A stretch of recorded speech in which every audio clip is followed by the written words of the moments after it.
Among other things, Lent is an opportunity and a time to reflect, and here are some questions that may help you do that.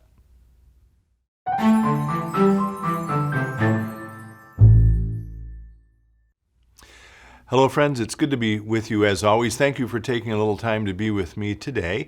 Today's episode is airing on February 27th, which is a Saturday. We're about a week and a half into the season of Lent now, and I just want to continue to sort of reflect on Lent. We have been spending our Lenten mornings, at least we've been producing them here, with wisdom from St. Augustine.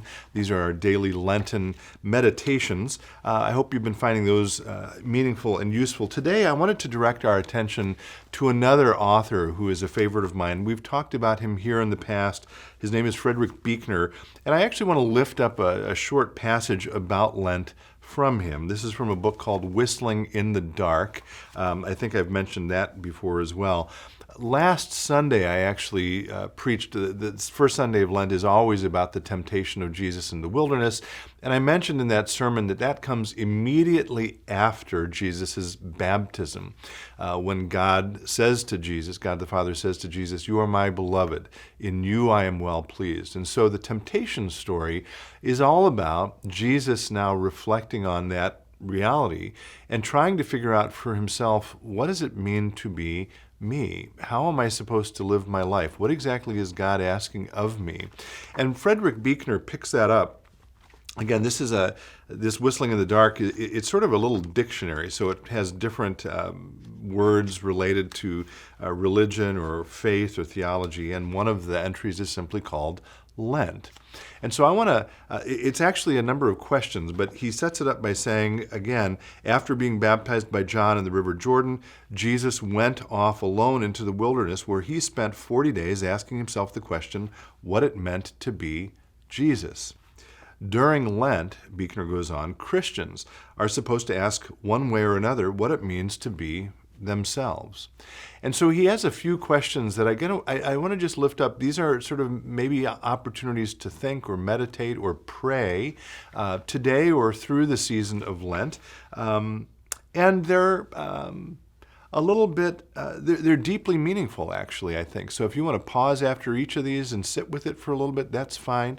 But as we will find out, it doesn't end in a dark place, right? But here are the questions he asks as a way to help us reflect on what does it mean to be me, and using this season as an opportunity to think about that.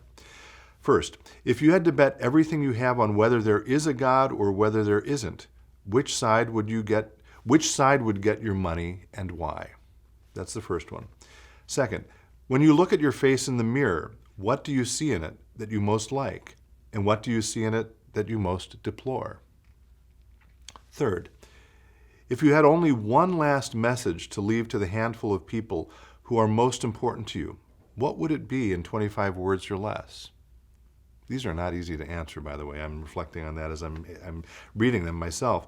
The next question, of all the things you have done in your life, which is the one you would most like to undo? Which is the one that makes you happiest to remember? Next one, is there any person in the world or any cause that if circumstances called for it, you would be willing to die for? Next, if this were the last day of your life, what would you do with it? And then he concludes by saying this, to hear yourself try to answer questions like these is to begin to hear something not only of who you are, but of both what you are becoming and what you are failing to become.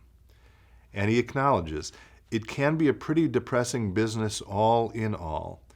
But if sackcloth and ashes are at the start of it, something like Easter may be at the end. I'm grateful for each of you. I pray this is maybe a meaningful way to sit with the question of who am I during this Lent, and I'm glad to be able to make this Lenten journey with you. Be well, stay in touch, and God bless.